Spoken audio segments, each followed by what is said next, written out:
Hi everyone, my name is Junon Macéus. I have a health science background and I'm the author of the book Truth and Empathy, How to Find Your Soulmate. And I'll put a link to the book below. This video is about the romantic compatibility between ENTJs and ISTPs. But before we dive into this topic, I would like to underline something about my book.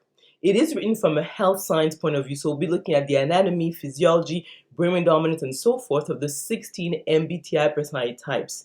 And based on this information, you can determine your own type. And since I advocate that like attract like, you can determine who's the best romantic partner for you long term. And in the last chapter, I give suggestions and options in terms of improving your overall health so you'll be the best version of yourself to be in this type of relationship. So let's go back to the topic at hand. What do ENTJs and ISTPs have in common?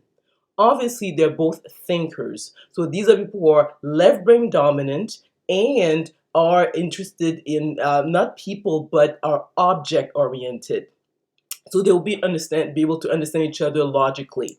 The other aspect is that although the ENTJ is officially an extrovert, but because intuitives have better energy than sensors, they're going to be behaving more like introverts. So since the ISTP is an introvert, they'll be able to understand that they need time alone or with a few close friends and family members to recharge. The other aspect is that, again, although the ISTP is officially a sensor, if you look at their function stack, they have introverted intuition as their third function, and the ENTJ has introverted intuition as their second function. So the ISTP is among the most intuitive of the sensors. So they'll be able to understand that they're not so much paying attention on their five senses when they actually are gathering data. They're going to feel that okay, there's something beyond that, and the ENTJ, obviously being an intuitive thinker, is about the abstract future. So they'll be on the same wavelength, and it's going to be kind of interesting. And the other aspect is that if you look at the ENTJ, they have extroverted sensing as their third function, and for the ISTP, they have extroverted sensing as their second function. So they are about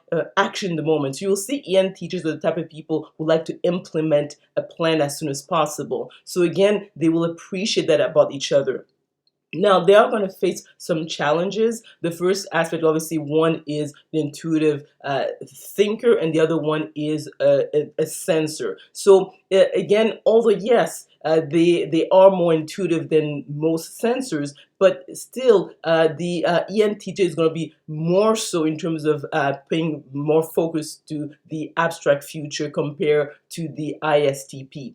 The other aspect is that the ISTP, being a sensor perceiver, tends to have a short attention span compared to the ENTJ. So that might be a challenge in their relationship. The other point is that the ENTJ is a judger, so these are people who are reliable, reachable, organized. They don't like change at the last minute, whereas the ISTP, being obviously a sensor perceiver, like change. They like flexibility in their schedule. So the ENTJ may feel like they cannot rely as much on the ISTP as they would like. So I would say that overall, this pairing would be kind of okay. I think that they might face some challenges, but the fact that both the ENTJ and the ISTP will behave like introverts, they're both thinkers, so they are object oriented.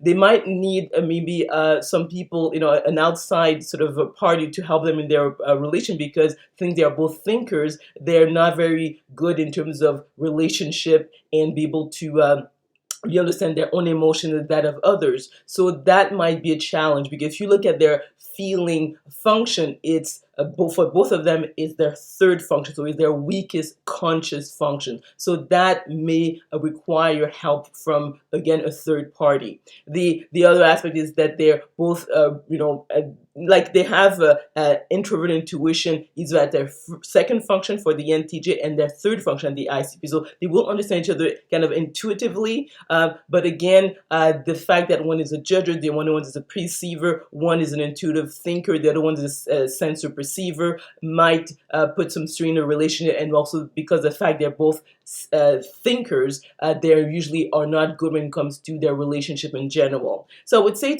it's an okay, pairing. So let me know if you agree or disagree with this romantic compatibility analysis by commenting below. If you like this video, if you learned something, please click on the like button. Also remember to click on the notification bell to be notified of other videos I'm going to be making. Subscribe to my channel, and we will talk soon.